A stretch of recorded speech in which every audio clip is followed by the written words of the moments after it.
Ranjit Kumar. Good morning, good evening to all of you. सभी लोगों को मेरी तरफ से अ वेरी गुड इवनिंग। कौन कौन है जी उपस्थित? जो लोग उपस्थित हैं अपनी उपस्थिति दर्ज कराएं। Dimple, very good evening. और कौन है जी उपस्थित? और कौन कौन लोग हैं? जो लोग प्रेजेंट हैं अपनी अपनी उपस्थिति दर्ज कराएं। मुझे सिर्फ एक आदमी का ही दिख रहा है, सिर्फ एक आदमी ही अभी दिख रहा है मुझे। सभी लोग आ गए हैं? आ गए भाई सब लोग? यस नो बोलो। आ गए सब लोग? शुरू करें फिर। नवीन आ गए। और लोग कौन, और कौन कौन है? गुड इवनिंग, गुड मॉर्निंग, जो लिखना है लिखो। बेस्ट सैल्यूटेशन तो होना चाहिए मिलने से पहले।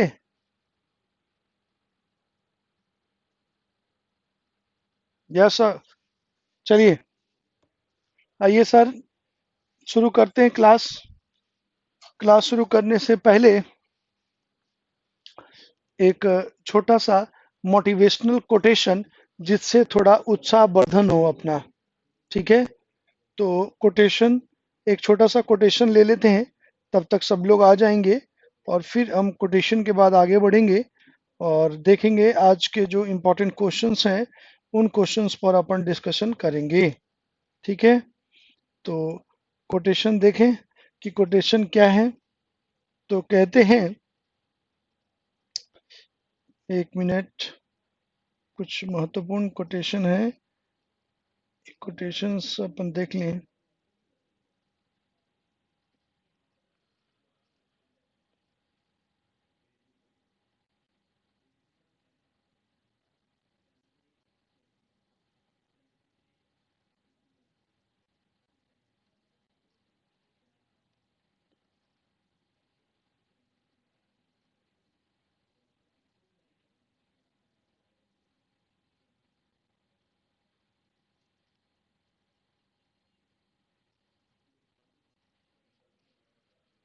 सर, रोज इसी टाइम क्लास स्टार्ट होगी क्या? रोहित, हाँ। मतलब ये मान लो कि 6:20 के करीब में क्लास अपन स्टार्ट करेंगे डेली। थोड़ा चार्ज का ये इशू है, अब आज से प्रॉब्लम नहीं होगी। तो ये चार्ज, थोड़ा सा इसको चार्ज करना पड़ता है, इस वजह से टाइम लगता है। तो रोज 6:20 में ही अपन क्लास स्टार्ट करेंगे। तो आप लोग 6:15 में आ जाना और 6:20 तक अपन लोग पूरी तरह से प्रिपेयर होंगे क्लास स्टार्ट करने को। ठीक है? तो आइए शुरू करते हैं अपनी क्लास एक मोटिवेशनल कोटेशन से और फिर आगे बढ़ते हैं आज की क्लास पर। ठीक है? चलिए, एक मिनट में थोड़ा सा एक कोटेशन मैं लिख के लाया था, बढ़िया कोटेशन था। उसको मैं एक बार सर्च कर लेता हूँ, थोड़ा सा देख लेता हूँ कोटेशन।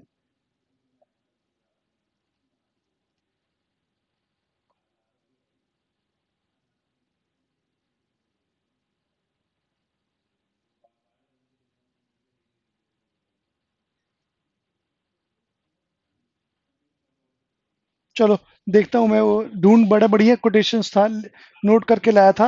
अभी थोड़ा मिस हो रहा है, बीच में आता है तो मैं बताता हूँ। ठीक है? आइए बढ़ते हैं आज की क्लास पर और देखते हैं। कल हमने 16 नंबर का क्वेश्चन कर लिया था, 16 नंबर का क्वेश्चन कर लिया था हमने, इसको मैच कर लिया था। ठीक है? ये मैच किया था ना जी? 16 नंबर का क्वेश्चन किया था कि नहीं? यस नो बोलो। 15 किया था। ओके, चलिए 16 नंबर का क्वेश्चन करते हैं। कुछ 16 नंबर का आंसर बताइए। 16 नंबर क्वेश्चन का आंसर बताओ भाई, जल्दी। 16 नंबर क्वेश्चन का आंसर। बक्सर का युद्ध कब हुआ था? 1764 में। प्लासी का युद्ध 1757 में। हल्दी घाटी का युद्ध 1576 में। ठीक है? ये मैंने युद्ध लिख दिया। अब इसको मैच करेंगे तो कौन सा आंसर होगा? तो पहले का, बक्सर का युद्ध कब हुआ जी? 1764। प्लासी का युद्ध कब हुआ? 1757। हल्दी घाटी का युद्ध कब हुआ? 1776, 1576 में। तो ए का बी, 1 का बी, 2 का सी, 2 का सी और 3 का ए, मत 3 का ए, सॉरी। ये बी वाला आंसर जो है वो सही है, राइट आंसर बी। ठीक है, सबने राइट आंसर दिया भी, वेरी गुड वेरी गुड। चलिए बढ़ते हैं अगले क्वेश्चन की तरफ। अगला क्वेश्चन नंबर 17। क्वेश्चन नंबर 17 का आंसर बताओ भाई। क्वेश्चन नंबर 17 कहता है पूना पैक्ट महात्मा गांधी और डैश के बीच में हुआ था। पूना पैक्ट, कौन बताएगा भाई पूना पैक्ट क्या था और पूना पैक्ट कब हुआ था? ये कब हुआ था पूना पैक्ट और किन लोगों के बीच हुआ था? तो यहाँ तो पूछ रहा है पहला क्वेश्चन कि किसके किसके बीच में ये पैक्ट हुआ था, कब हुआ था, और इस ये पूना पैक्ट है क्या, इस पर थोड़ा सा इसको हम देखेंगे। ठीक है, क्या लिखा है यार, वादा जेल में, यरवदा जेल में। ओके, यरवदा जेल कहाँ है, कहाँ है जी यरवदा जेल? ठीक है, आइए थोड़ा सा इस पर हम लोग एक बार हाईलाइट कर लें कि ये क्या है। महाराष्ट्र पुणे में, बिल्कुल। पूना समझौता है क्या? तो पुणे समझौते के बारे में थोड़ा सा आप हाईलाइट देख लेते हैं कि आप देखेंगे। अच्छा चलो एक क्वेश्चन का सवाल जवाब बताओ। महात्मा गांधी जो है वो किस राउंड टेबल कॉन्फ्रेंस में गए थे? पहला, दूसरा या तीसरा? कसाब को भी यही फांसी हुई। अच्छा, महात्मा गांधी किस राउंड टेबल कॉन्फ्रेंस को अटेंड किया था? बिल्कुल, सेकेंड राउंड टेबल कॉन्फ्रेंस जो हुआ उसमें महात्मा गांधी गए थे राजपूताना जहाज से। ठीक है, अब आपको मालूम होगा कि जो सेकेंड राउंड टेबल कॉन्फ्रेंस में महात्मा गांधी गए उसमें महात्मा गांधी की का जो प्रपोजल था वो ये था कि राजनीतिक जो कैदी हैं, उनको रिहा किया जाए, टैक्सेस कम किए जाएं, ठीक है, और हमें प्रोविंशियल लेवल पर इंडिपेंडेंसी दी जाए। लेकिन अंग्रेज नहीं माने और महात्मा गांधी वापस निराश होकर लौट के आ गए और उन्होंने दोबारा से सिविल डिसोबीडियंट मूवमेंट सविनय अवज्ञा आंदोलन की शुरुआत की। जैसे ही दोबारा सविनय अवज्ञा आंदोलन शुरू किया उन्होंने, गांधी जी को तुरंत अरेस्ट करके और पूना के यरवदा जेल में डाल दिया गया। ठीक है, जेल में डाल दिया गया, गांधी जी जेल में आ गए। अब थर्ड राउंड टेबल कॉन्फ्रेंस होता है और इस राउंड टेबल कॉन्फ्रेंस में अंबेडकर और भी बहुत सारे लोग जाते हैं। तो अब अंग्रेजों को लगता है कि यार ये तीनों राउंड टेबल कॉन्फ्रेंस जो हमने अनाउंस किया ये तीनों ही लग रहा है बेकार चला जाएगा, किसी भी मुद्दे पर बात नहीं हुई। तो यहाँ पर प्राइम मिनिस्टर था रैमजे मैकडोनाल्ड, वहां का अंग्रेज इंग्लैंड का रैमजे मैकडोनाल्ड। रैंजे मैकडोनाल्ड ने तिरंबाजी रची, डोनाल्ड। और आप देखेंगे सांप्रदायिक पंचाट, मतलब कॉम्युनल अवार्ड बोलते हैं इसको, सांप्रदायिक पंचाट। इसमें क्या किया जी, सांप्रदायिक पंचाट, इसने क्या किया कि अब पहले तो मुस्लिम लीग को सेपरेट इलेक्शन का राइट तो दे दिया था, आपको मालूम होगा 1907 में, सॉरी 1909 में मॉर्ले मिंटो रिफॉर्म्स के थ्रू। और यहाँ पर जो हिंदुओं में निम्न वर्ग के लोग थे, मतलब जो SC ST थे, उनको भी सेपरेट इलेक्शन का अधिकार दे दिया इस थर्ड राउंड टेबल कॉन्फ्रेंस में इनको। ठीक है, और कहा कि सेपरेट इलेक्शन का अधिकार, तुम अलग से चुनाव लड़ो, अपनी सरकार बनाओ, ठीक है, और ये जो सवर्ण है ये तुम्हें दबा रहे हैं और तुम कभी आगे नहीं बढ़ सकते। इस तरह से आप देखेंगे कि ये जो रैमजे मैकडोनाल्ड ने सम कॉम्युनल पंचायत जो दिया, इससे अंबेडकर तो खुश हो गए, वो भारत आए। लेकिन जैसे ही ये बात गांधी जी को पता चली कि अंग्रेजों ने हिंदुओं में जो निम्न वर्ग के लोग हैं उनको भी अलग से इलेक्शन का राइट दे दिया है, सेपरेट इलेक्शन का राइट दे दिया है, वो तुरंत स्ट्राइक पर बैठ गया और उन्होंने कहा कि भाई जब तक अंबेडकर इस प्रपोजल को मान नहीं लेता, खत्म नहीं करता, तब तक मैं अन्न दाना कुछ नहीं खाऊंगा। और गांधी जी ने पूना के यरवदा जेल में हंगर स्ट्राइक कर दिया। और इस तरह से आप देखेंगे कि गांधी जी कई दिनों के हंगर स्ट्राइक के बाद आए जवाहरलाल नेहरू उनको मनाने, तो उन्होंने कहा ना, अंबेडकर को बुलाओ, जब तक वो नहीं आएगा तब तक मैं नहीं मानूंगा। फाइनली डॉक्टर राजेंद्र प्रसाद और जवाहरलाल नेहरू अंबेडकर के पास पहुंचे और उन्होंने कहा अंबेडकर यार तुम चलो नहीं तो बाबा निकल लेंगे, और बाबा को मनाओ और तुमसे मिलना चाहते हैं। अंबेडकर आए और फिर बाबा को कहा कि बाबा आप लोगों ने मुझे हमें बहुत दबाया है, इसलिए मैं इस पृथक निर्वाचन के अधिकार को मानता हूं ताकि इनका भी विकास कर सके। तो गांधी जी ने कहा कि देखो मैं इनके विकास के लिए कृत संकल्प हूं, मैं चाहता हूं इनका विकास हो, इसीलिए मैंने इन्हें हरिजन नाम दिया है, हरिजन। और हरिजन सेवक संघ की स्थापना भी मैंने करी है। तो मैं ये नहीं कह रहा कि इनका इनका विकास नहीं होना चाहिए, लेकिन जो अंग्रेज चाहते हैं उस लेवल पर नहीं। तो उन्हें नॉमिनल आप देखेंगे एक एक एक एवरेज रिजर्वेशन की कैटेगरी रखी, और इस तरह से आप देखेंगे पूना में, इसी पूना के यरवदा जेल में गांधी जी और अंबेडकर के बीच ट्रीटी हुई, समझौता हुआ, जिसे हम पूना समझौता के नाम से जानते हैं। ये समझौता 1932 में हुआ था, ठीक है। 1932 में महात्मा गांधी और डॉक्टर भीमराव अंबेडकर के बीच, ठीक है। तो right answer is D, B R Ambedkar. क्या मैं उम्मीद करूं कि जो मैंने समझाया ये बात समझ में आई? अरे आई कि नहीं आई? हाँ ना, जो तुरंत रिप्लाई करना। जैसे मैं पूछूं यस और नो, तो मुझे खटाखट रिप्लाई करना है, और एक दो नहीं, मुझे सबका रिप्लाई चाहिए। जितने लोग भी यहाँ प्रेजेंट है उन सभी लोग यस नो। अगर नहीं ज्यादा लिखने में उंगली में कष्ट होता है तो यस की जगह वाई लिख दोगे तो मैं समझ जाऊंगा कि हाँ तुम्हें समझ में आ गया। सिर्फ दो लोगों ने अपनी स्वीकृति दी है, एक्सेप्टेंस दिया है कि हम उन्हें समझ में आया। क्या बाकी लोगों को समझ में नहीं आया? डिम्पल समझ में नहीं आया है, नवीन, नवीन को आ गया है, रोहित को आ गया है, गौतम, और लोगों को? अच्छा, नेट चला गया था। Very good. क्लास के समय तुम लोग का नेट ही चला जाता है, पहले ही तुम लोग यूज कर लेते हो नेट, इसलिए यहाँ पर क्लास के समय नेट चला जाता है। इज दैट क्लियर और नॉट? क्या क्लियर हुआ जी सबको? अरे हाँ बोलो जल्दी। ठीक है, बिल्कुल जितेंद्र, ठीक है। चलिए सर, बढ़ते हैं आगे अगले क्वेश्चन की तरफ। क्वेश्चन नंबर 18, क्वेश्चन नंबर 18 का आंसर दीजिएगा अपने मोहब्बत की कलम से फटाफट। आंसर दीजिएगा जी सर, क्वेश्चन नंबर 18 का आंसर, क्वेश्चन नंबर 18 का आंसर दीजिएगा फटाफट। आप लोग के आंसर के बाद ही मैं इसके एक्सप्लेनेशन दूंगा या राइट आंसर बताऊंगा। अच्छा, रोहित ने आंसर दिया है सी, नवीन ने भी आंसर सी एंड डी। अच्छा, दो कैसे हो सकता है नवीन? आंसर तो एक ही होगा मेरे लाल। फिर रोहित भी लिख रहा है सी और डी, मतलब देखा देखी तुम लोग कॉपी कर रहे हो क्या? डिम्पल भी लिख रही है, और सेम है सर। निर्मा सरफ से तुम लोग को धोऊं क्या मैं? धोऊं यहाँ पर? सती प्रथा का अंत किया था गवर्नर जनरल ने। ओ माय गॉड, ओहो, ए आगे लगा दिया तुम लोगों ने। ये टाइपिस्ट ने मिस्टेक कर दिया मेरे लाल, एक ही आंसर दे देते। लॉर्ड विलियम बेंटिक की जगह यहाँ पर, अच्छा कैनिंग भी है ना। अच्छा,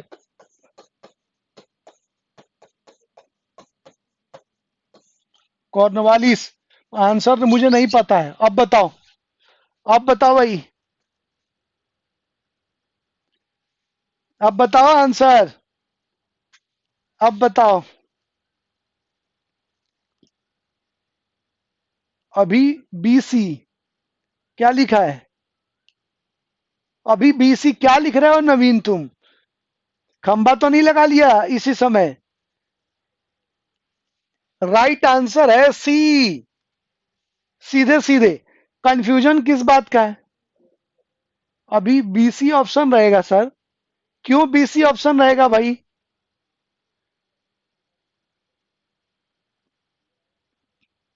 सीधा सीधा आंसर है यार, इतने कंफ्यूज क्यों हो रहे हो तुम लोग? अच्छा, अभी भी सी आंसर, तो सी ऐसे बोलो ना तुमने, अभी ए बी आई लिख के स्पेस दे के बी और सी लिख रहे हो, मैं ही कंफ्यूज आ गया।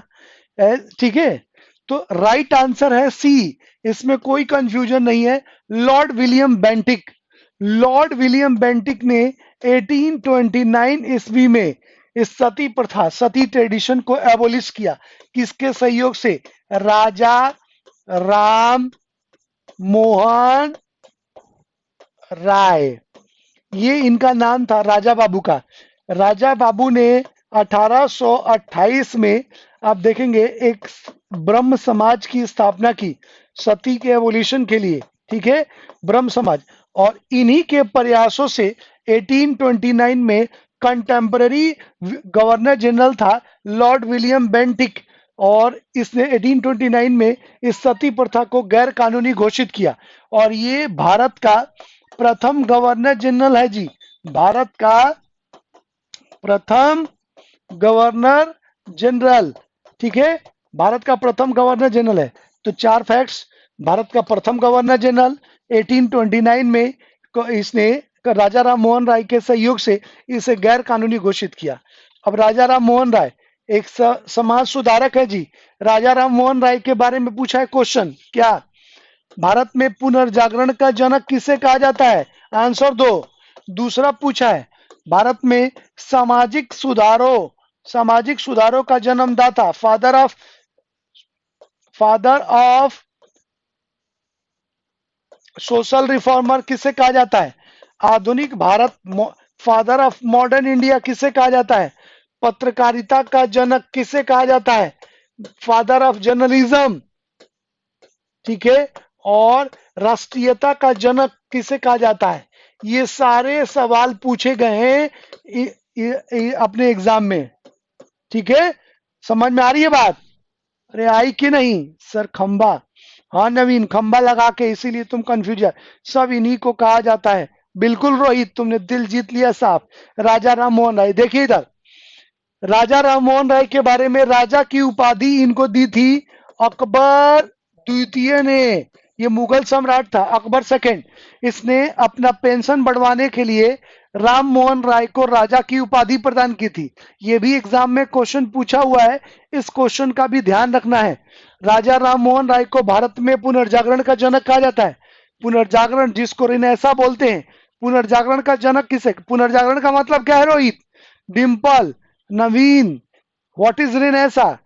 पुनर्जागरण का मतलब क्या होता है? अगर तुमने बता दिया रोहित आज, और या जितेंद्र ने या डिम्पल ने या नवीन ने, तो आज मेरी तरफ से गिफ्ट मिलेगा। बताओ व्हाट इज पुनर्जागरण? पुनर्जागरण का मतलब क्या होता है?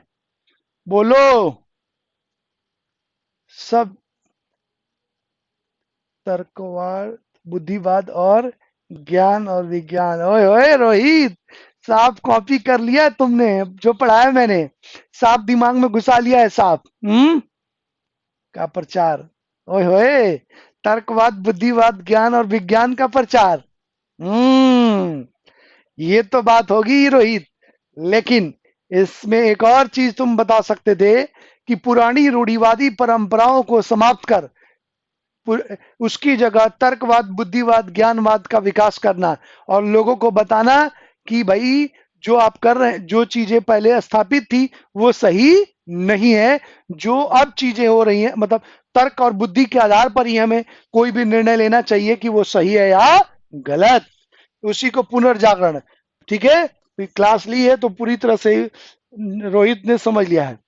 तो सामाजिक सुधार, पहली बार सती प्रथा के खिलाफ आवाज उठाई, इसीलिए सामाजिक सुधारों का जन्मदाता था। आधुनिक राष्ट्रीयता को लोगों में नई जागृति, नई सोच और नए नई नए दिशा शुरू की, इसलिए एक यूनिटी और स्ट्रेंथ बढ़ा, इसलिए आधुनिक भारत का पिता कहते हैं, ठीक है। और राष्ट्रीयता के जनक भी है। पत्रकारिता, पहली बार इन्होंने मिरातुल अखबार और एकेश्वरवादियों को उपहार जैसे किताब लिखे, इसलिए पत्रकारिता का जनक भी कहा जाता है, ठीक है। तो इसका राइट आंसर क्या होगा? Lord William Bentinck. Clear? Clear हुआ जी सबको? अरे हुआ कि नहीं? यस और नो रिप्लाई करोगे फटाफट। नहीं आता है तो भी रिप्लाई करो, आता है तो भी रिप्लाई करो।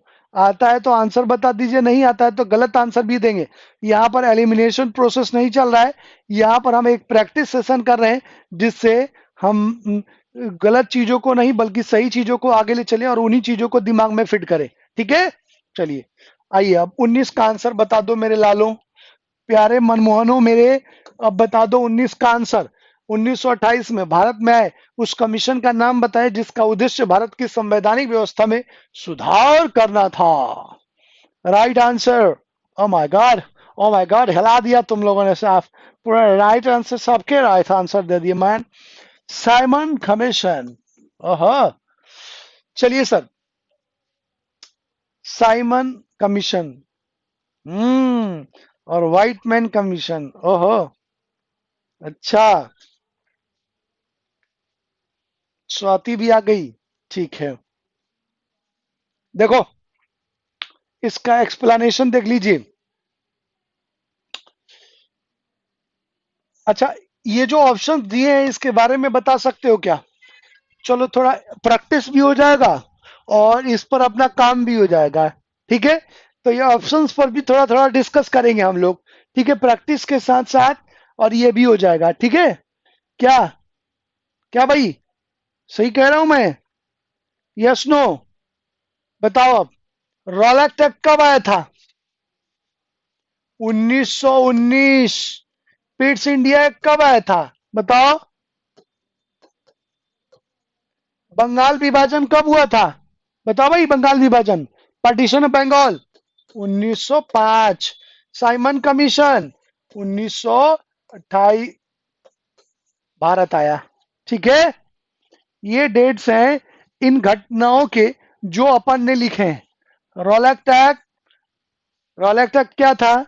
एक्सट्रीमिस्टों को सप्रेस करने के लिए ये एक कानून लाई थी सरकार, Rowlatt Act, British East India Company के द्वारा, ब्रिटिश गवर्नमेंट के द्वारा। इसमें तीन बातें थी: न कोई अपील, न कोई दलील, न कोई वकील। मतलब एक बार तुम पर शक हो गया तो तुरंत तुमको अरेस्ट करके खोपचे में डाल देते थे, और कुटाई भी होती थी साथ में। ठीक है, तो आप देखेंगे यहां पर कि रोलैक्ट एक्ट 1919 में आया था, बिना वकील, बिना अपील, बिना दलील। ठीक है, क्रांतिकारियों को दमन करने के लिए। पीट्स इंडिया एक्ट आया था 1784 में। ये एक्ट भाई साहब, जो ये एक्ट था, ये एक्ट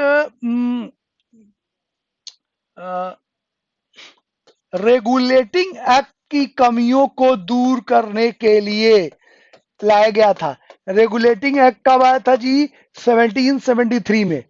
इस पिट्स इंडिया एक्ट के तहत बीओडी और बीओसी बनाया गया, बोर्ड ऑफ डायरेक्टर्स और बोर्ड ऑफ कंट्रोलर्स। ठीक है, इस 1784 में जो पिट्स इंडिया एक्ट आया था। बंगाल विभाजन कब हुआ? 1905 में। बंगाल को दो पार्ट में डिवाइड किया अंग्रेजों ने। क्यों? 1905 में, क्योंकि बंगाल में क्रांतिकारी, मतलब आप देखेंगे बंगाल में यूनिटी बढ़ रही थी और लोग यूनाइट हो रहे थे, राष्ट्रीयता का जन्म हो रहा था। तो अंग्रेजों ने बंगाल को दो पार्ट में बांट के लोगों को बांटने की कोशिश की और इस थ्योरी का पालन किया, डिवाइड एंड रूल। लेकिन इसके अगेंस्ट अपोज हो गया, और जो जिस यूनिटी को ये तोड़ना चाहते थे वो और बढ़ गया। इसी बंगाल विभाजन के दौरान रविन्द्रनाथ टैगोर द्वारा रचित गीत, क्या, अमर सोनार बंगला, हमारा प्यारा बंगाल, और इसी में रविन्द्र टैगोर द्वारा ये भी गीत गाया गया था: जाति तोरे डाक जे केउ नय, तामी तोरे एकला चलो रे, एकला चलो, एकला चलो, एकला चलो रे। ये गाना गाया था, और जबरदस्त सबने एक दूसरे को राखी बांधी और यूनाइट हुए और बाइकआउट हो गया। ठीक है, तो बंगाल विभाजन, और आखिरी बचा साइमन कमीशन। साइमन कमीशन एक 7 सदस्यीय सर जॉन साइमन के नेतृत्व में एक 7 सदस्यीय आयोग का गठन किया गया, जो भारत पर संवैधानिक, मतलब भारत पर के रूल को और स्ट्रॉन्ग करने और उसमें चेंज करके उसको मजबूत करने की कोशिश की गई। जैसे ही भारतीयों को पता चला कि भारत पर एक नया संवैधानिक अंकुश लगने वाला है, तो गांधी जी के लीडरशिप में यहाँ के नेताओं ने कहा कि अब अगर तुम लोग कोई संवैधानिक परिवर्तन, कॉन्स्टिट्यूशनल चेंजेस करना चाहते हो या हम पर राज करना चाहते हो, उसके लिए कोई लॉ फॉर्म करते हो, तो ये जरूरी है कि अब उस कमीशन में हमारा भी कोई मेंबर होना चाहिए, तभी हम उस कानून को मानेंगे। अंग्रेजों ने माहौल उड़ा दिया का, और डर्टी इंडियंस, तुम लोग इस लायक हो कि तुम लोग को अब लॉ फॉर्मेशन में हम लोग पार्टिसिपेट कराएं? डर्टी इंडियंस, कुचल डालेंगे तुम लोगों को। और आप देखेंगे उन्होंने 1927 में तो ये कमीशन बना, लेकिन उन्होंने बात नहीं मानी, और 1928 में ये कमीशन बॉम्बे उतरा। जैसे ही पता चला कि कमीशन बॉम्बे उतरा है, जितने लीडर्स थे उन सब ने कहा कि भाई साइमन कमीशन को कोई भी एक्सेप्ट नहीं करेगा, और नारे लगाने हैं: साइमन गो बैक, साइमन वापस जाओ। और जहां जहां जाए वहां काले झंडे दिखाने हैं, साइमन गो बैक का नारा लगाना है।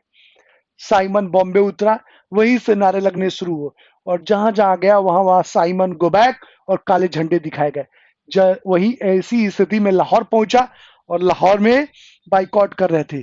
तो सैंडर्स की इशारे पर जो जो प्रदर्शनकारी थे उन पर पुलिस ने लाठी चार्ज कर दी, जिसमें लाला लाजपत राय, जिनको पंजाब केसरी के नाम से जाना जाता है, उनके सर पर गंभीर चोट लगी और बेचारे वहीं जख्मी हो गए, जिसके बाद 1 महीने बाद उनकी डेथ हो गई थी। ठीक है, और इसी का बदला लिया भगत सिंह ने। तो आप देखेंगे कि साइमन कमीशन फाइनली इतना बाइकआउट हुआ कि साइमन अपने दल बल के साथ वापस इंग्लैंड चला गया बिना उसको इंप्लीमेंट किए। ठीक है, तो साइमन कमीशन कब आया जी? 1928 में। और ये एक भारत में संवैधानिक व्यवस्था के प्रति एक सुधार था।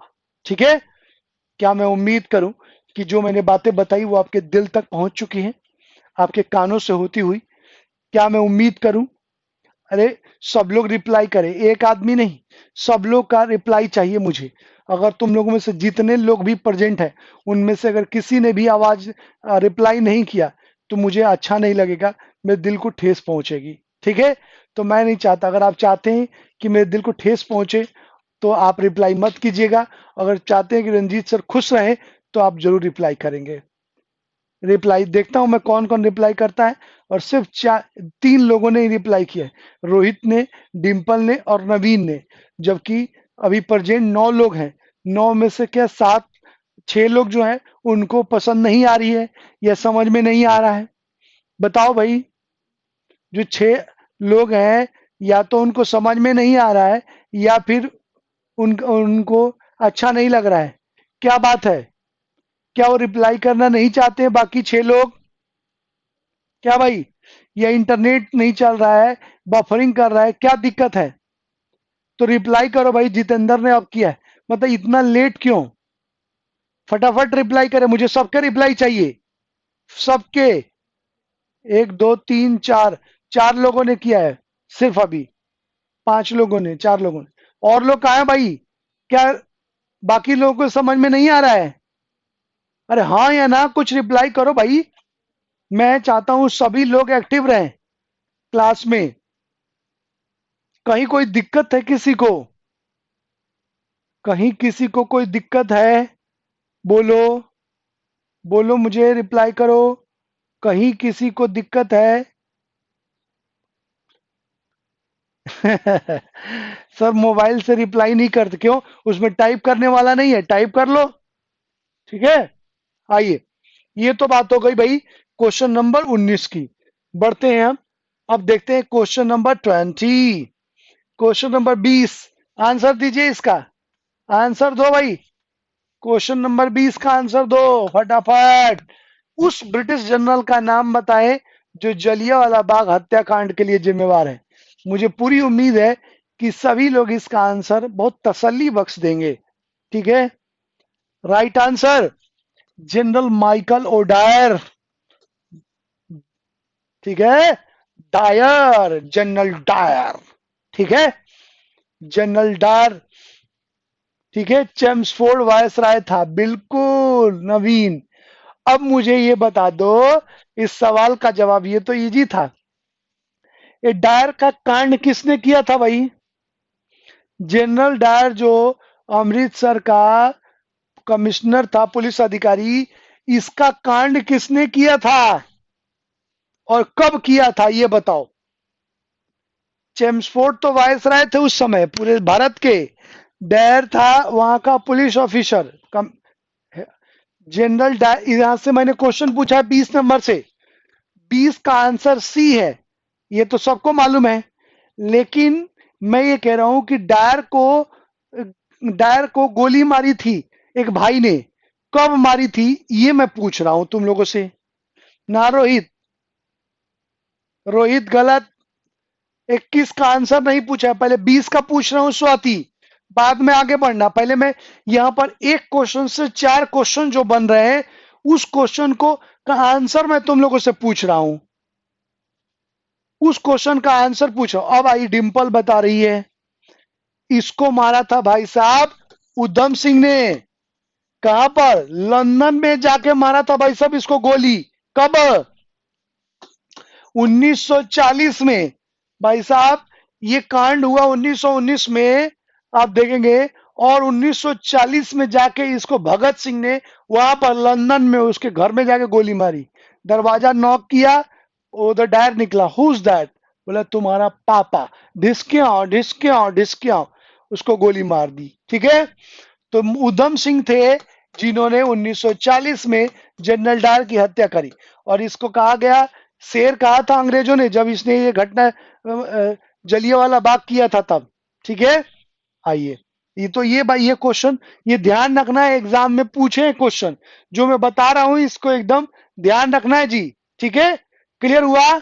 चलिए बढ़ते हैं अगले क्वेश्चन की तरफ। Question number 21, question number 21, question number 21 का आंसर बताइए।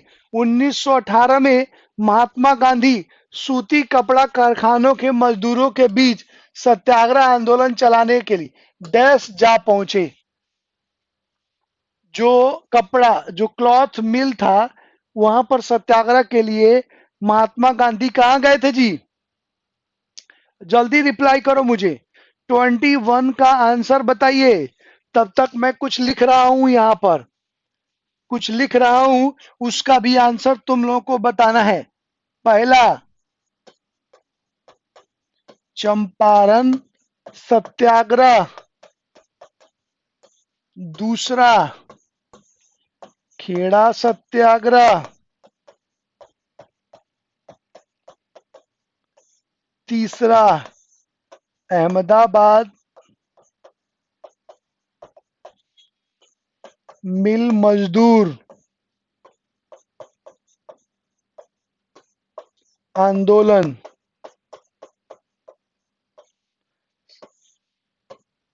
1917, ये भी 1917, 1918।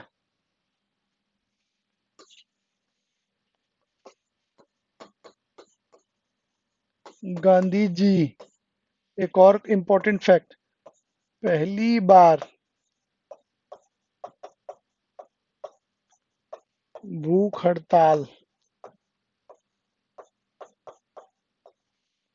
उसके बाद पहला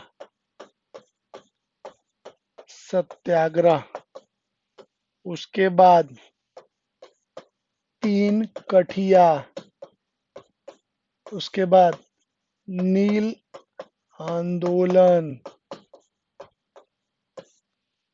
ये सारे फैक्ट्स हैं भाई इससे रिलेटेड। सर खेड़ा 1918 में था, यार ये दिसंबर में हुआ था, 1918 मानते हैं, कहीं 17 लिखता है। ठीक है, तो खेड़ा 18 ही मान लो, कोई बात नहीं है, दिसंबर महीने में हुआ था। तो कई जगह 1917 भी लिखता है, कहीं 18 भी लिखता है। ठीक है, देखिए यहां पर ये सारे फैक्ट्स मैंने लिखे हैं इस आंदोलन से।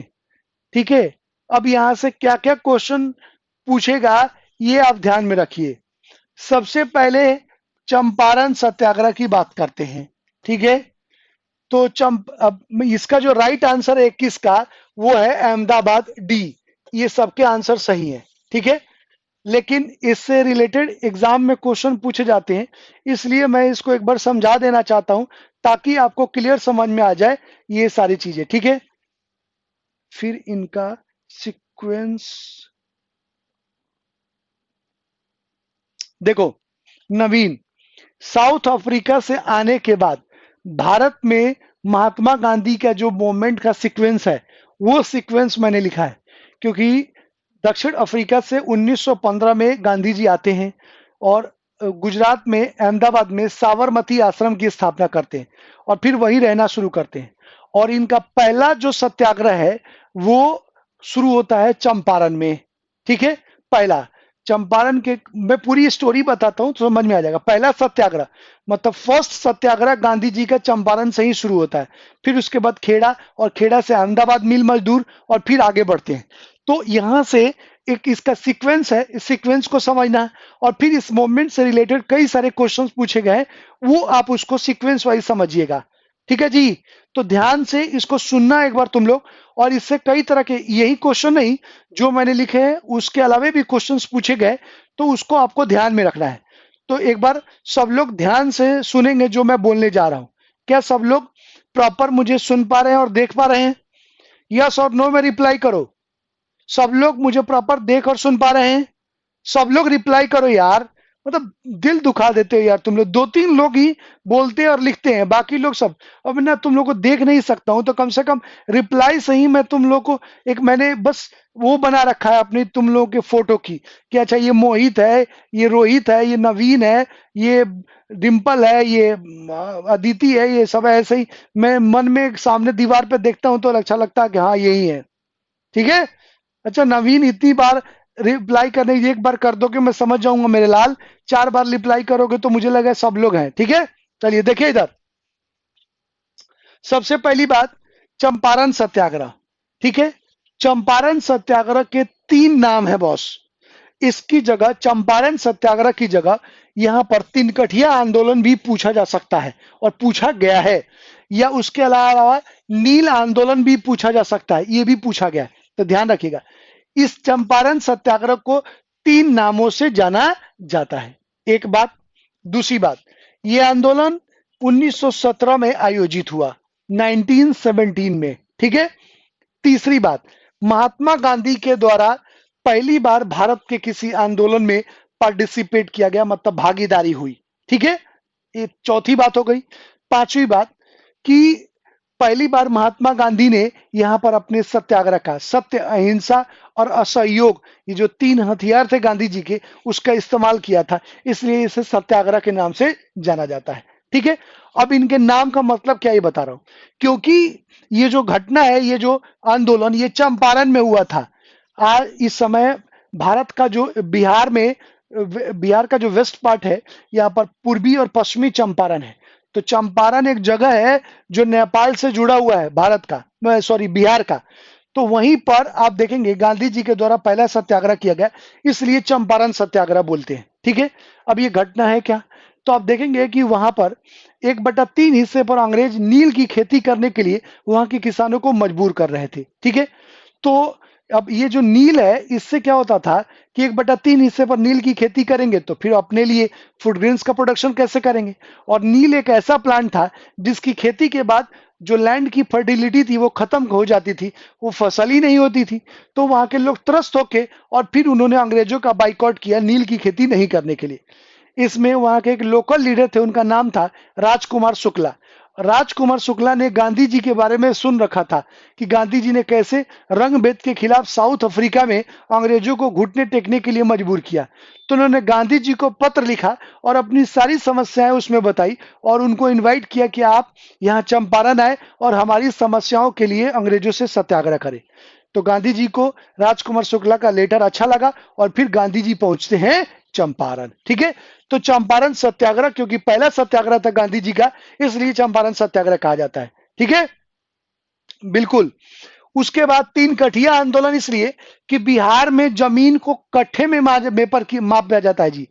कई जगह गज में मापते हैं, तो बिहार में कट्ठा में। 20 कट्ठे का एक बीघा होता है बिहार में। ठीक है। तो एक कट्ठा, दो कट्ठा, तो वहां पर कट्ठे में मेजर किया जाता है जमीन को। तो अंग्रेजों ने कहा था कि भाई 3 कट्ठे में आपको 1/3 हिस्से में नील की खेती करनी है, इसलिए इसको तीन कठिया आंदोलन भी बोलते हैं।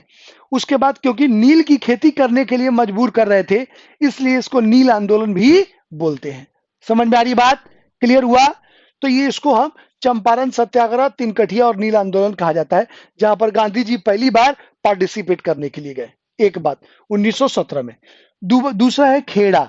खेड़ा के किसान आंदोलन कर रहे थे क्योंकि बारिश हुई नहीं और अंग्रेज लगान के लिए मजबूर कर रहे थे।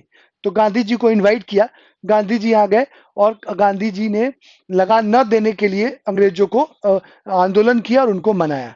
तीसरा आंदोलन है अहमदाबाद मिल मजदूर आंदोलन, जो अहमदाबाद में कपड़े की बहुत सारी मिलें हैं, तो कपड़े की मिल में स्ट्राइक हुआ था। क्या, तो अंग्रेज कंपनसेशन नहीं दे रहे थे, कोई दुर्घटना या ना बोनस दे रहे थे, उनको कम सैलरी में अधिकतम काम करा रहे थे। तो अहमदाबाद मिल मजदूर आंदोलन के लोगों ने इनवाइट किया गांधी जी को। गांधी जी पहुंचे, सबसे पहले उन्होंने नॉर्मल तरीके से बातचीत करी, लेकिन अंग्रेज नहीं माने। तो गांधी जी ने पहली बार, मतलब भारत में पहली बार किसी आंदोलन में गांधी जी ने सामूहिक रूप से हंगर स्ट्राइक किया था, मतलब भूख हड़ताल का आयोजन किया था। तो गांधी जी द्वारा पहले भूख हड़ताल का आयोजन इसी अहमदाबाद मिल मजदूर आंदोलन के दौरान 1918 में किया गया था। ठीक है, ये ध्यान रखना। और सामूहिक भूख हड़ताल के बाद 1 हफ्ते 2 हफ्ते के बाद अंग्रेज मान गए और उन्होंने कंपनसेशन दिया। ठीक है, तो ये तीनों आंदोलन गांधी जी के द्वारा किए गए और इस सीक्वेंस में है। समझ में आ रही बात? अब यहाँ पर गांधी जी अभी तक पॉपुलर नहीं हुए थे, गांधी जी सामान्य तरीके से लोग जान रहे, लेकिन 1919 में जो रॉलेट एक्ट आया और रॉलेट एक्ट के बाद गांधी जी ने स्ट्राइक किया, उनको जेल भेजा गया। फिर 1919 में ही खिलाफत आंदोलन हुआ जिसमें गांधी जी ने यहाँ के मुस्लिमों को सपोर्ट किया हिंदू मुस्लिम एकता के लिए और कहा कि नहीं, अंग्रेज गलत कर रहे हैं और हमें खलीफा के सम्मान में खिलाफत आंदोलन करना चाहिए। उसमें गांधी जी ने सहयोग किया। गांधी जी का पहला मास मूवमेंट था असहयोग आंदोलन 1920 का। मास मूवमेंट का मतलब है कि बड़ा आंदोलन जिसमें मास मूवमेंट, जिसमें महिलाएं, बच्चे, बूढ़े, मतलब सभी लोगों ने पार्टिसिपेट किया। ये पहला मास मूवमेंट है, ये ध्यान रखना, पूछा गया है पहला मास मूवमेंट कौन सा था।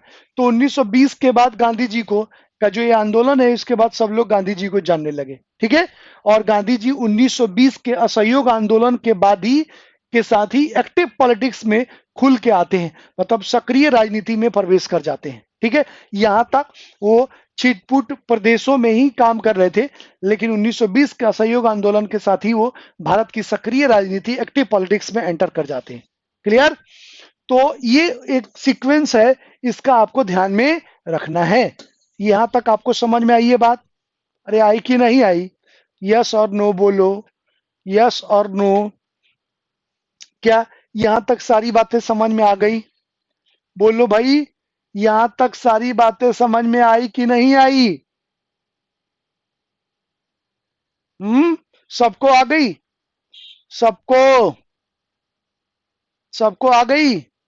फटाफट रिप्लाई करो मेरे लाल। चलिए बढ़ते हैं अगले क्वेश्चन की तरफ। Question number 22। क्वेश्चन नंबर 22 का आंसर दो।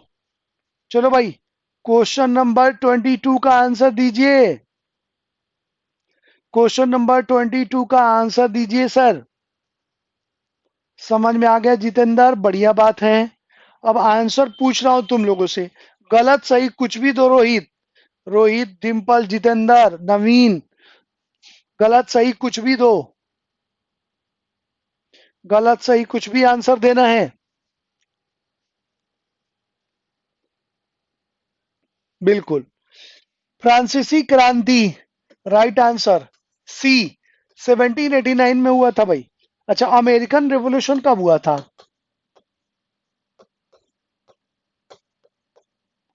अमेरिकी क्रांति कब हुई थी जी? इसका आंसर बता दो। अमेरिकी क्रांति कब हुई थी? गलत आंसर डिम्पल।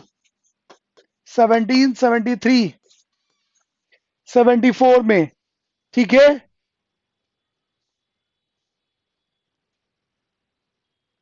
ठीक है, अमेरिकन। और इसी अमेरिकन क्रांति से 3 वर्ड्स लिखे थे, क्या? इंडिपेंडेंस, इक्वालिटी और फेटर्निटी, मतलब स्वतंत्रता, समानता और बंधुत्व। और इसी से इंस्पायर होके पोप के खिलाफ 1775 है इसका आंसर, 1773 नहीं, 1775 है। तो आप देखेंगे इसी से इंस्पायर होके वहां के लोगों ने पोप के खिलाफ आवाज उठा दी और ये एक तरह से शांतिपूर्ण क्रांति थी। बेलस्टील का जो किला था उस पर कब्जा कर लिया क्रांतिकारियों ने।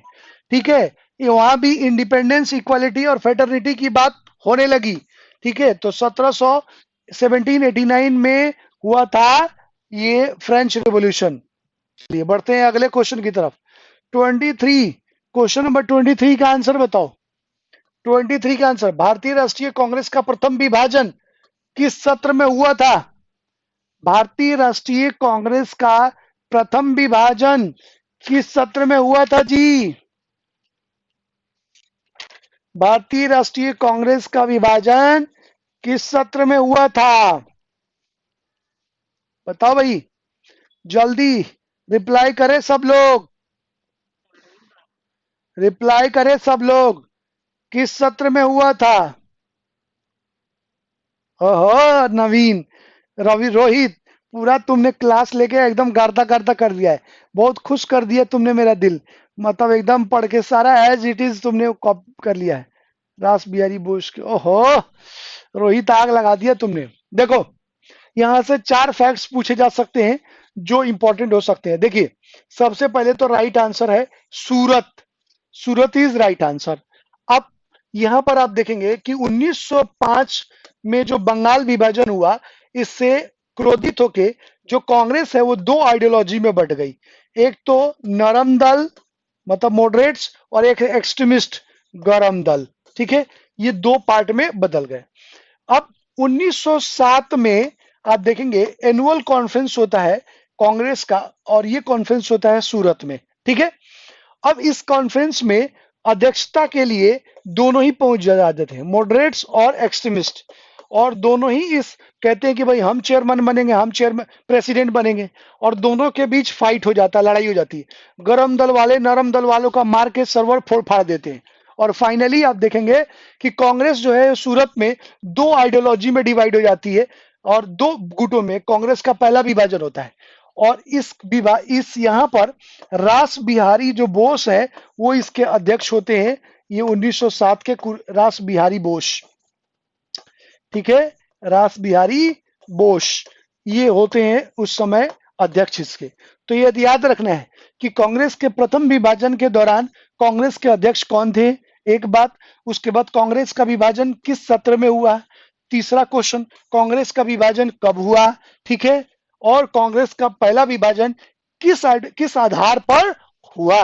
ये सारी बातें आपको ध्यान में रखनी है। समझ में आ रही बात? अरे आई कि नहीं आई? यस और नो रिप्लाई करो भाई। अरे आई कि नहीं आई? क्लियर हुआ जी? यस और नो? क्लियर हुआ? क्लियर? चलिए बढ़ते हैं अगले क्वेश्चन की तरफ। Question number 24। Question number 24। Question number 24 का आंसर बताइए। निम्नलिखित में से किस संस्थान की स्थापना महात्मा गांधी ने नहीं की थी? आंसर दो भाई इसका। किसकी स्थापना महात्मा गांधी ने नहीं की थी? किसकी स्थापना महात्मा गांधी ने नहीं की थी?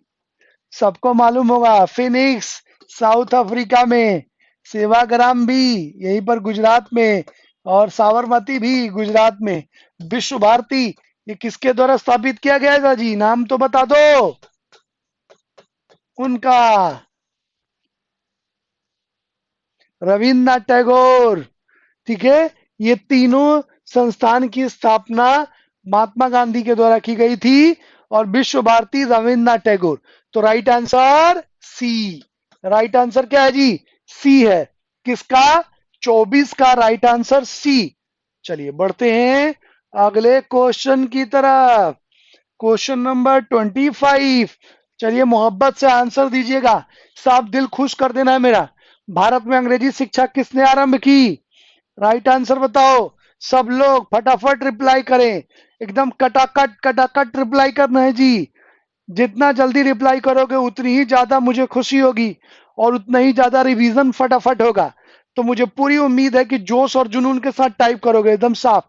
बटन है इतना टाइप करना है कि बटन दबा ही रह जाए। राइट आंसर सिर्फ दो लोगों ने किया है, मुझे खुशी नहीं हो रही है। नवीन और डिंपल ने किया है भाई, दो लोगों ने। बाकी रोहित और जितेंद्र और बाकी जो लोग हैं वो रिप्लाई नहीं कर रहे हैं। क्या बात है भाई? क्या दिक्कत आ गई? कोई समस्या है, कोई टेंशन है, कोई परेशानी है तो बताओ मुझे। रिप्लाई क्यों नहीं आ रहा है? क्या भाई?